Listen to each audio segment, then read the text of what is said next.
Video game. Good morning. We continue with aggregate demand. In the last class, we discussed aggregate demand fully, which is the total demand within the economy. Today, we want to talk about aggregate demand curve. And when we talk about an aggregate demand curve, it's a graph that shows the relationship between the price level and the level of the real expenditure within the economy. So, when we talk about the price level, we're talking about the average price within an economy, which can be measured using the consumer price index, which is what we call the CPI.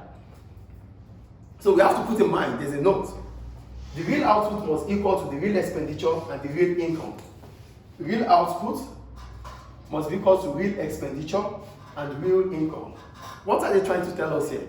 They are trying to let us understand that it is what we will earn that we are able to spend. And what we are able to spend means that what firms will be able to receive from us. So it is a circular flow. Get the point here. What you earn is what you spend. What do you spend on output? So the output within that economy must be equal to the income made in that economy and must be equal to the same spending within that economy. Do we get it or not?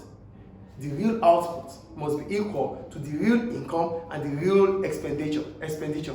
So the real income is what you earn. The real expenditure is what you spend. And it should be equal to the real output. So it is circular. Firms will produce what they receive from us. What we receive from our employers is what we spend for firms. Firms receive them and they produce again, we buy and they sell. We buy and they sell, circular. That's why they said real output must equal to what? Real expenditure and real income. Do we get that? Yes. Do we get it, please? Yes. Okay. Now, what are the ways in which price level affects the aggregate demand within the economy? Consumption, that's the first thing. When we're talking about consumption, we're talking about consumer spending.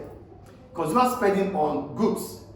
So when prices increase, consumers and firms need more money to buy the same number of goods and services they used to buy. This might lead to an increase in borrowing. Borrowing will be influenced by the rate of interest. There's a point. The price level has increased.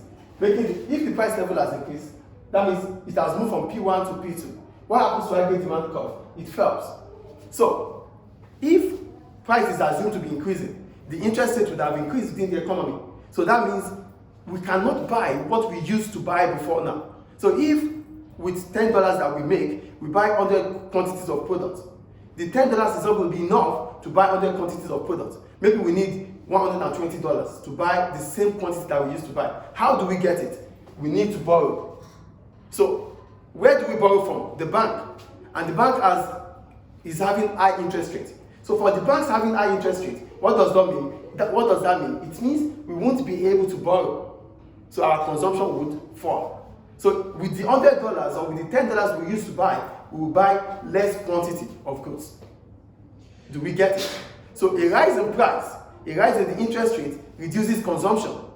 So consumption will fall within that economy as a result of this. That is one of the factors that affect aggregate demand. The next one is investment. When we talk about investment, we're talking about spending on capital goods. To spend on capital goods, firms will not be able to spend on capital goods. Why? Because the interest rate has increased. So here I wrote, a rise in price assuming other factors are equal means there is a rise in the interest rate in the economy. Investment will be affected as the higher the rate of interest, the lower it becomes profitable for firms to borrow for investment. Firms will not be able to borrow for investment because the interest rate is high. The interest rate is the price of borrowing or price of saving. So if you have to borrow more money to invest more to the firms or to invest more for capital goods, it means you have to spend more. Your interest rate is high. Your cost of production will be high. You wouldn't want to do that because you make less profit. So the more money you borrow, the less profit you make from what you are borrowing for, which is investment. So investment will reduce within the economy. Do we get the second point here? The first one is about consumers. They reduce their consumption because price level has increased. The next one is investment. The firms reduce investment because the price level has increased. So investment project reduces. The third point, government spending. For government is independent. Government is not part of we, as this is based on the economic variables. Government decides what to do, what not to do. As a result of that, here they said, government spending is assumed to be independent of economic variables because spending is determined by political decisions of government of the day. Money. So here, government will not spend. Government decide to spend if they want to spend. As a result, we are not considering government, stop writing please. We are not considering government as part of those that spend money through the price level. Get the point? Government decision about spending is determined by the government of the day. The government of the day might choose not to spend. The government of the day might choose to spend. So we cannot consider them as part of these people we're talking about or these factors.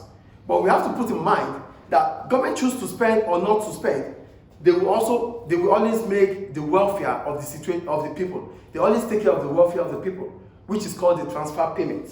So for the transfer payment, what happens? Transfer payment is that payment government make to you because you don't have a job or because you are a child. It is an like child benefit or unemployment benefit.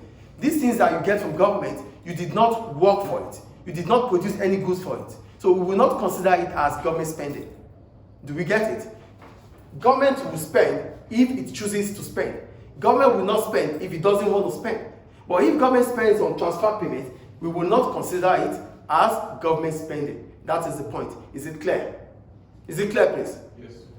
The last one, exports and imports. We already know what export is. Buying or selling to foreign customers, and import, buying from foreign companies. So what happens with export and import? As the price level increases, export prices increases. So you will become less internationally competitive. And when you become less internationally competitive, domestic consumers will prefer to import than to export. Get the point, please. As soon as prices increases in Libya, Libya prices of export will increase. So Libyans will not be able, the Libyan exporters will not be able to sell as they used to sell. Domestic consumers, Libyan consumers, would prefer to buy from imports than exports. Do we get the point here? The prices in Libya has increased. As a result of that, people start buying imports instead of buying domestic products. And Libyans will not be able to also sell to foreign customers. And this brings about what we call balance of trade deficit. Then, in summary, I wrote, aggregate demand falls as price rises because increase in interest rates reduce consumption and investment. The first point is this: as soon as the price level increases, consumption will fall, investment would fall, aggregate demand will fall. As a result of that, international competitiveness of countries would fall. People of that country that is witnessing high price would prefer to buy imports than exports. That is all about aggregate demand curve. Is it clear? So the next lesson is going to be about aggregate demand, your shift in aggregate demand curve. This is about movement along the aggregate demand curve. Thank you.